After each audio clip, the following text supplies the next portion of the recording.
What's up, Internet? Trevor Starkey here from TrevorTrove.com with day one of E3, official day one.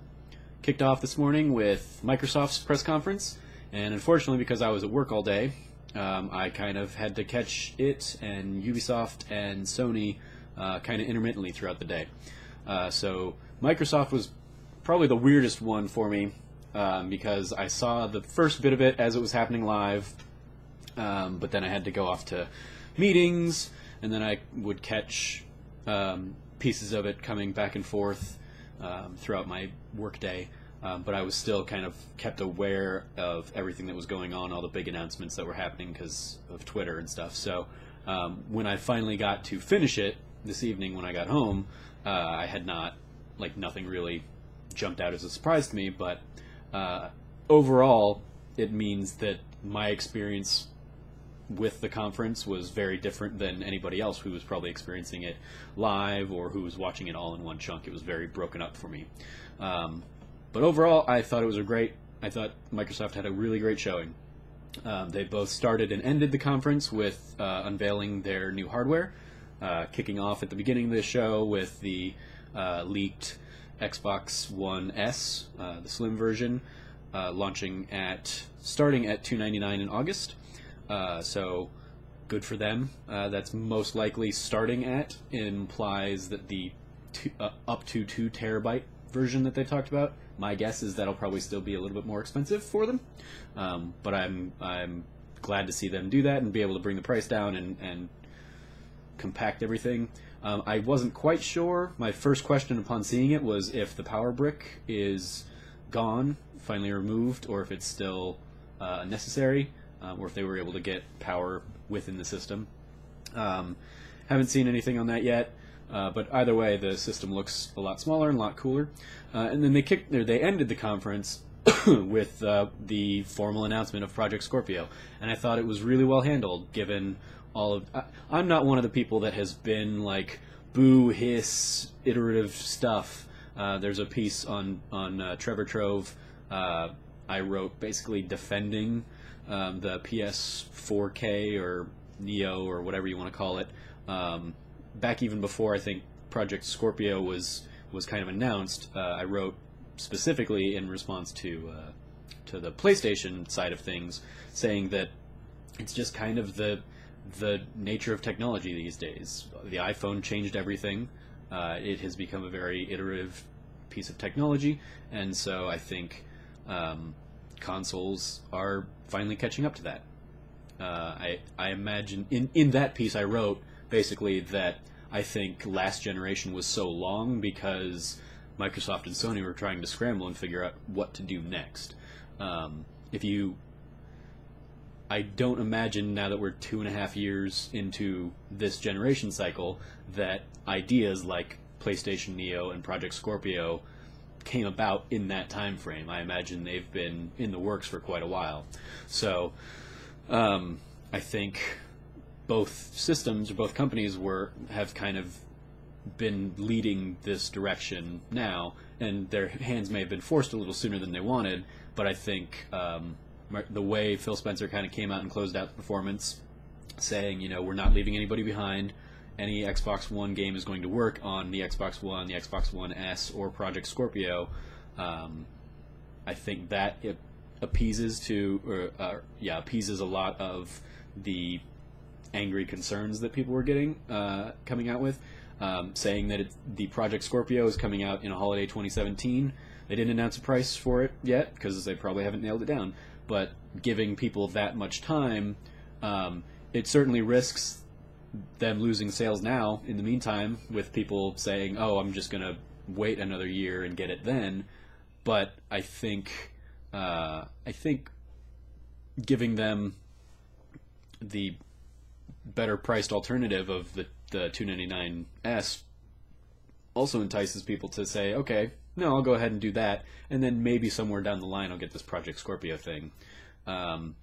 But the way they included developers like Todd Howard in their kind of little announcement video for it, announcing all of the great specs of the game, that was really a smart move on in my eyes, because it gave buy-in from the developers. That's one of the other concerns that you've kind of heard if you've been following the news, that developers are saying, oh, this is going to cost us so much extra work, and getting some developers from the industry to kind of come out there and say, yeah, it might cost us extra work, but it's going to, the benefits of that extra work are going to be above and beyond anything we could want. So, yeah, I thought overall very well handled. It'll be interesting to see kind of how PlayStation responds with the Neo that they've confirmed, since they didn't do it in their conference. And they said they weren't going to. Outside of that, I'm not going to... If you want to read the full recap, that's certainly... it's up on the site. Feel free to check through that. But I thought they had a good lineup overall. Kicked off with Gears of War 4. Got some good visible gameplay of that, much better than last year's demo, which was ridiculously dark. You had Recore, Final Fantasy 15 made an appearance, much to people blowing up on Twitter saying it was a betrayal of Sony, and no, Square Enix did that whole Rise of the Tomb Raider thing last year, so they're pretty tight with Microsoft. I think they're fine. A lot of ID at Xbox games were shown. That was pretty cool. Let's see, 1, 2, 3, 4, 5, 6, 7, 8, 9, 10, like 10 plus ID at Xbox games in a little sizzle reel there, including things like Stardew Valley, which, yay, announced for consoles come this winter. Things like Bloodstained, the new Inafune game, Yooka-Laylee, lots of great games in their lineup. Gwent, CD Projekt Red is doing a proper full-blown Gwent game, much to all of the people that really got obsessed with that. Dead Rising 4, which had leaked, is coming out. Sea of Thieves got a great... I loved the Sea of Thieves demo maybe more than any of the other gameplay demos they showed off. The story behind it, assuming it wasn't bullshit, was they invited Rare fans to their studios a few weeks ago, threw them into the game and said, go, and 3 crews of people got together and figured out what they had to do, figured out how they had to sail the ship, and then as they came across each other in open seas, started shooting cannons at each other and having, like, it was a very fun demo to watch. Made me definitely interested in maybe even overcoming my aversion to multiplayer games to maybe hop into that with a few friends and be like, hey, let's go sail a ship. Really cool. And I like that the guy, Craig Duncan from Rare, came out in a Goonies shirt to talk about Sea of Thieves. That was cute. So yeah, overall, great conference.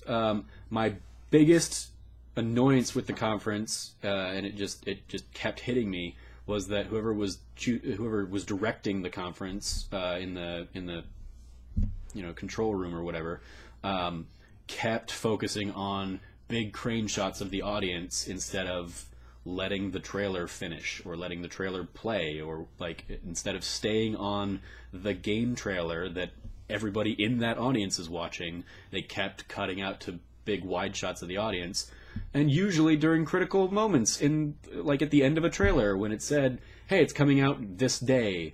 So I had to squint to see it or rewatch it or go watch other trailers elsewhere because I couldn't see the critical information that they're trying to give to the 100,000 people that are watching the stream from home and work and stuff. So that's always a pet peeve of mine in these conferences, but this was by far the most egregious instance I've ever come across dealing with it. So other than that, I thought they knocked it out of the park. I thought Microsoft did a great job doing a great mix of games, updates to their hardware, definitely some shots across the bow in there at Sony about how Microsoft is always kind of working on their network and developing it, and the new all the new features that they were going to be adding in over the next few months.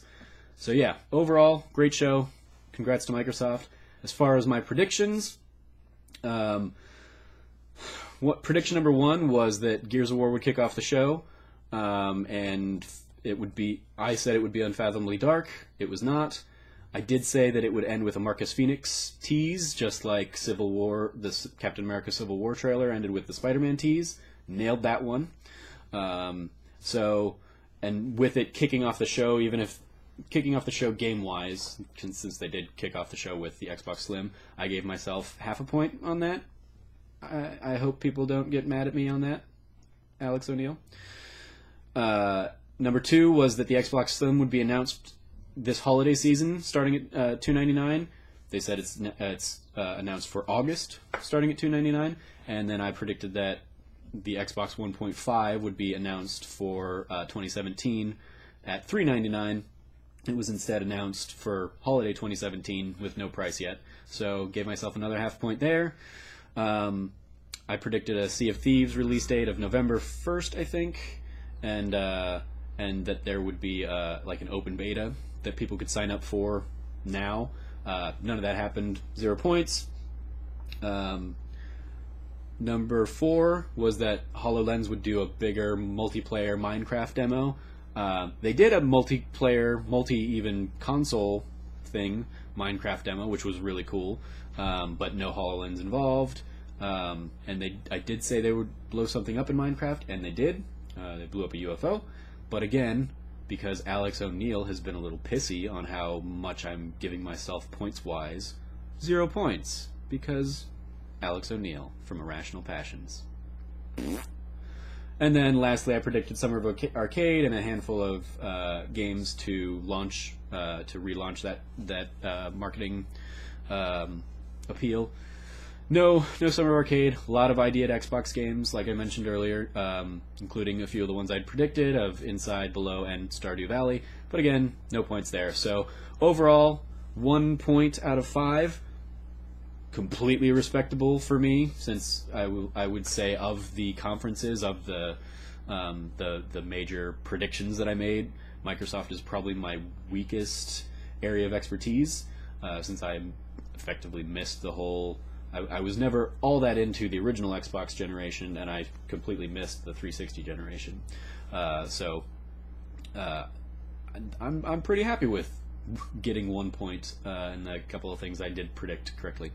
So that's my recap, my impressions of the Microsoft conference. For the full recap, check out trevortrove.com. You can get it right there. Kind of went through point by point everything they announced, people who came out on stage, talked about stuff, gave some more in-depth impressions there as well. So check it out. Let me know what you thought of the conference in the comments below. Follow me on Twitter at SnarkyStarky. Like, subscribe, share, all of the YouTube things. And thanks for watching, doing whatever you do with my content, because that's awesome that you even gave a crap. Thanks. Have a great day. Until next time.